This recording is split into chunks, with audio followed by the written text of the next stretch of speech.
There's several reasons that I veto this budget tax rate. The first one, in searching statutes, I did come up with 5-21-111E1, which specifically states the county budget or the county legislative body may alter or revise the proposed budget as to, except as to provisions for debt service requirements. Now, the proposed budget that was presented to you had an amount that was set. It was 10 cents to be allocated to cover debt service to try to offset or slow the bleeding of funds from that account. The last couple of years, we've taken funds from that debt service to balance the budget without seeing a significant increase in tax rate. You know, that's good to keep tax rates low. It's almost a requirement that we do that, but we've got to look at the way we're balancing our budgets. You cannot pull from the reserves that are critical to make your payments month after month after month, year after year, because based on the information that Finance Director Deloach had given us, and you had your packets last month, if we don't fund anything to the debt service account, then we've basically depleted those reserves. Going into next year, there will have to be another property tax increase just to satisfy those payments. Another reason, you know, I want to commend the commission for finally taking, whether it's the mayor's advice or not, I've been talking about this for 2+ years now, doing cuts, looking at each department independently and making cuts, improving efficiency within the office, doing more with less, operating lean, to keep the tax rate low, keep the burden off the taxpayer. And you attempted to do that this year, so that's commendable. I about fell on my seat when I heard the motion hit the floor that we'll take a 5% across the board cut. However, in doing that, the commission fell way short in their approach, because the sheet that Chairman Bowers had last month, and all of you had, I didn't have a copy of that at that point in time, but I did get a copy. The budgeted 1213 amounts for general fund alone. It's estimated that there will be a return to the general fund of about $1.2 million. However, the cuts that were made,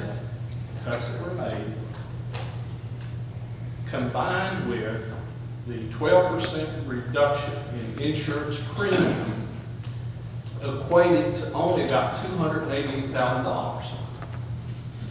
So the potential for further deeper cuts to relieve the burden on the property owner in Carter County, we didn't achieve.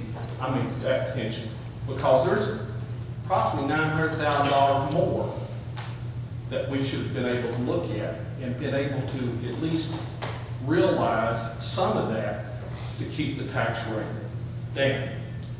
That $900,000 within itself wouldn't have been enough to fully fund debt service and get that reserve up to where it would be good, so that you wouldn't see these steep increases that have been projected by our finance director 2-3 years out. But it would have went a long way. So basically, that $280,000 is only about 24% of the potential that's being turned back. Another matter is the school system. Now, I want everybody to get this straight. The mayor is not attacking the school system. He's not attacking the children of this county and the quality of education. That's not the point. If county government, all of those constitutional offices that have submitted balanced budgets are requested to take additional cuts to relieve the burden, and many of them have complied, and many of them have acknowledged since that initial meeting that they could go even beyond that 5%, then the school system should look at it as well. They're a community partner, a very important partner. We've been told repeatedly that there's been $2.3 million, approximately $2.3 million savings, cuts within the school system in the last 2 years. However, the budget that you have on your desk today, that budget, 1314, general fund, or general purpose school fund, $38,995,372. Last year's 1213, same general purpose school fund, $38,778,250. That line item alone indicates that there's a $270,000.52 increase over last year. Now, how can it be balanced with no increases if we're seeing $270,000 more in the budget that you're getting ready to vote on? That's just a question. It's a very legitimate, very reasonable question.